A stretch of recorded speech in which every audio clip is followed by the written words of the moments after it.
Hi, everybody. Welcome back to Carl and Rick Talk Risk. Hey, Rick. Boom, boom, boom, boom, ready to go. We need some jets flying over. Yeah, on that front, it's kind of sad. I went to homecoming at Alabama the year before, Yeah. okay? And of course, during the football games, they have the flyover, right? Yeah. And so you had a stealth bomber fly over the stadium, right? Which was Whoa. really, really, really, really cool. Okay, really cool. But you go to another game and you have a helicopter fly over. I'm sorry, it's just not the same thing. The bar's been set high. Yeah. Yeah, exactly. Oh. Rick, um, you've been helping me on and again, off again, advising me a little bit with a little essay competition I'm setting up. It should be It's released. not a little essay competition. It's Wow. ginormous. It's It's critical. It's world changing essay competition. We will see. The question is world changing. That I will say. I don't want to divulge it, but the question is very important, and I can't wait to see the answers that students give, because it's going to be totally different to what you and I say, and totally different to what all the risk managers I speak to say. So we're going to have an interesting time looking over those entries. But the audience is probably confused right now. The topic that I'm getting my way to is rubrics. When we get all these essays back, we have to judge them. And you know what? I can't just pick my best friend, or we have to have an approach that is fair, that deals with everybody fairly objectively, and we have to have a winner at the end of the day. Somebody's got to be published for their good work in this topic. And you and I have gone back and forth in this a bit and try to figure out, okay, how really should we do this? And I think it's a great conversation because as a risk manager, I'm dealing with regulatory requirements. Those, in a way, are a rubric. They have certain requirements and we need to meet them, and it's kind of black and white in most cases. So yeah, maybe you can give some of your experience with rubrics, and yeah, we can go from Oh there. man, this might be a 7-hour podcast, and you might not get a word in edgewise. I am passionately opposed to rubrics in risk management. I'm also passionately opposed to rubrics in education. And for the exact same reason, and I've been this way for a long time, but it's accelerated over the last few years with the developments in AI. So this Right. morning, this is so timely. Okay, this is so timely. This morning, I had an email from a student. I've been communicating with this student who wanted to come meet with me to see how that they could improve their assignments. Been more than happy to do it, but for whatever reason, we just couldn't meet. So this morning, they sent me an email. Just send me 3 or 4 bullet points what I can do to move my grade up a notch. Now, here's the thing, is my marker rates a very detailed, very thoughtful 4-page memo after each assignment about what the students can do to improve. And here this flippin' idiot just wants a couple of bullet points. In other words, they want a rubric. They're so stupid that they can't use AI, that they need me to provide the prompts for AI. And in this age of AI, okay, we have to understand that some things in life are art and some are science. Some things are complex, some are complicated. And if you don't understand the difference between complex and complicated, I got a reading suggestion for you. And it's absolutely critical as a risk manager, as a student, that you recognize this. So, for example, a couple months ago, we had the Shopify CEO say, hey, if you're a manager and you want to hire someone, you have to prove that the job can't be done by AI. And for the complicated stuff, for the rubric stuff, that is almost getting to the stage of trivial for AI to take care of. And here's the thing. What really counts in risk management is the stuff that is at the tails. It's the stuff like the black swans. It's the unknown unknowns. It's the stuff that can't be codified. It's the stuff that can't be put into a rubric. Now, I will admit, when I was doing my graduate business degree, I was an idiot. And I said that anything can and should be quantified. Mm-hmm. Okay. But, I was an idiot back then. Well, I'm still an idiot now, but, I'm an idiot that, has gotten some scrapes in life. Yeah. And here's the point. Risk management, okay, is becoming much more of an art than it is a science. Okay, back in the 80s when we were still trying to figure out how to spell risk management, we needed to develop some science. But we've basically gone to the nth degree on that. Yeah. Okay? To the best of my knowledge, and I'm sure someone's going to send me nasty emails about this, but we really haven't developed anything awesome in risk management in the last 15 years. Okay, even then, one might say we really haven't developed anything since 1997 when long-term capital management blew up and we realized, oh, gee, all of our science of the early 90s is basically messed up. Mm-hmm. Okay, so risk management is becoming much more of an art than it is a science. You can't rubric art. You can't rubric, by definition, creativity. You can't rubric, by definition, intuition. Okay? Yeah. You can experiment, okay? And yes, for those who are chopping in who are mathematical geniuses, yes, I firmly believe that AI is increasingly going to find things that we think are complex are actually complicated. Okay, I get that. Okay, and I believe that. I look forward to that. But we've got to stop our focus on rubrics. We've got to stop our focus on the 7 steps to risk nirvana, which, by the way, is another request I had from a client. Just give us a 50-minute talk on the 7 steps to risk nirvana. What are the 7 things we need to do to be expert in risk management by next week? Like, I mean, come on. Okay. Yeah.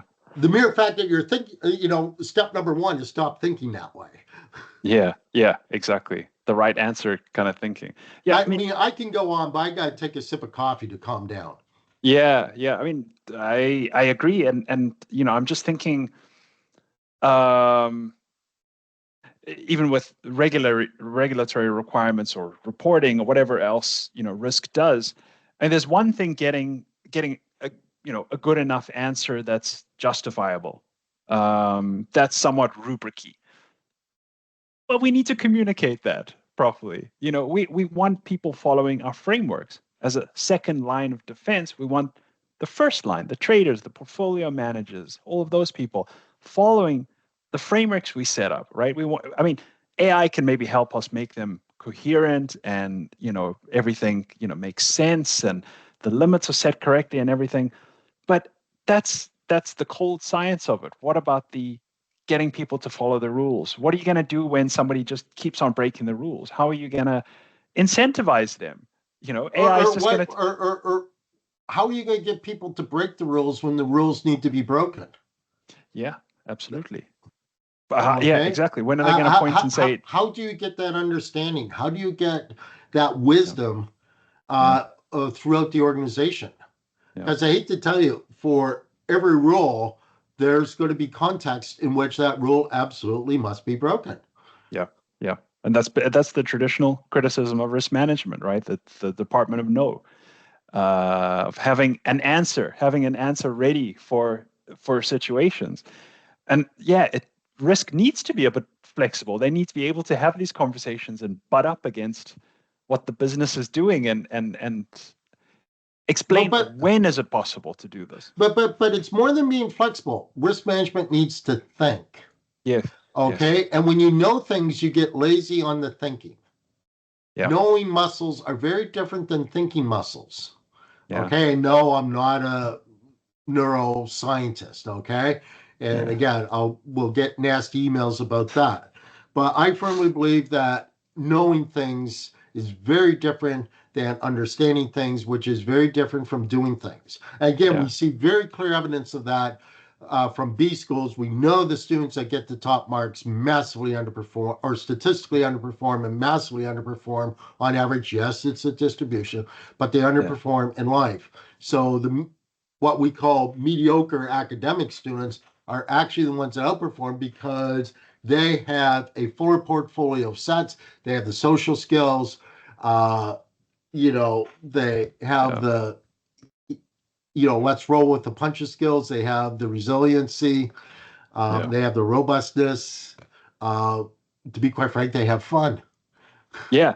Yeah. And it comes through. I mean, I know uh, I, we probably have an even distribution of practitioners and students who listen to us and read our work as well, I think. And this is so critical for students to get into this habit as well, because I've heard several stories recently about interviews where the interviewer can tell the person is looking at AI answers that are being generated during the interview. This even has a name, but it escapes me at the moment. Um, we know, like interviewers can tell, and oftentimes interviewers and employers are not only looking for, some smarts, like you always say, that's just the table stakes, right? That some quantitative ability, but we also have a team environment that we want to keep up, right? We want to, especially in risk management, a bit of adversarial. I think this, you think that, like who's right? That's it's a bit of the jostling that we're talking about. And yeah, again, somebody who thinks that there's a right answer and AI is going to tell it to them, um, is going to come across with very little personality in an Mhm. interview. So yeah, don't do that. You, you know, I, uh, I think rubrics are evil in education. I think that rubrics are evil in risk management. Call a space spade. Students love rubrics.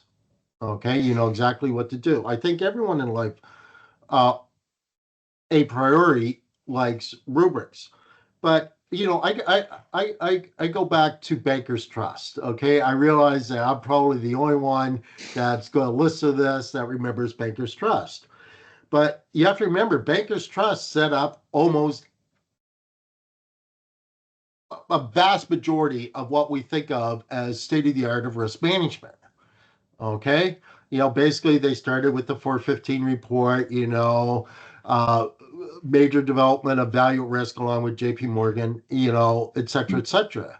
And, uh, you know, they blew up because some trader was too lazy to walk down to the end of the road to tell his girlfriend in person to listen in on the call where he's going to talk about ripping off uh, uh, um, Gibson Greetings and help me out, Procter and Gamble, I think it was. Okay. And so we put it on a recorded line. So hey, guess what? Here we have P&G's lawyers get to hear, hey, pick up line 3 while you watch me rip them off on the pricing of this wedding band swap that they don't know what they're into. Okay, and that's what basically led to Bankers Trust being bought by Deutsche Bank for probably what we're going to spend for lunch today. Okay, I'm exaggerating on that last bit, but it was nothing to do with rubrics. They were the master of rubrics. Yeah. And to be quite frank, the regulators more or less wholesale bought the rubrics, okay, Right. and foisted them on everyone else. Yeah. But it's the stuff outside the rubrics that's ultimately the most important and the most valuable, Yeah. particularly going forward. Yes, have the rubrics for the AI, but we got to remain human. We got to Yeah. remain human as individuals. We got to remain humans collectively. We got to remain human as organizations. And we got to remember that ultimately all risk is caused by people, either individually or collectively. Mm. Rick, I think your the one advice that stuck with me when I was talking to you about this essay um, contest was, yeah, fine if you have to go with the rubric, but keep it open ended. And I think, yeah, you still agree with that. Okay, I mean, that to me makes a lot of sense. I mean, you still have to have some dimensions, like what is quality, but um, yeah, it should be more open-ended, not a checkbox. I mean, Yeah. there is some middle ground here. It's like art, okay? You know, there are probably some basic rules that you're going to look for in judging an art contest. Yeah. But having said that, if someone breaks one of the basic rules, but they do it for a justifiable reason, you got to love it. You got to run with it. Yeah. But also, great art is incredibly subjective. Yeah. And it's subjective on a day-to-day basis. I can look at a piece of art one day and think it's awesome, the next day think it's horrible, third day have a totally different opinion on it. Yeah. Yeah. Now, Perfect. that probably dissuades students from entering the essay contest. Like, wow, is it really going to be that wishy-washy? But the point is when something is awesome and when a piece of risk management thinking is awesome, almost everyone knows it. Almost everyone has, if I can use the term, an intellectual orgasm that, wow, yeah, light bulbs go off. Yeah. This is something we got to seriously consider. Yeah. Yeah. Well, I can tell any student that considers entering, the peer reviewers are longtime writers. They're going to have interesting feedback as well. I can't guarantee everybody feedback, but yeah, they're going to be thoughtful and not just give you a 3 out of 5 or something. So yeah. Okay, Rick. Yeah. Open-ended rubrics, if at all.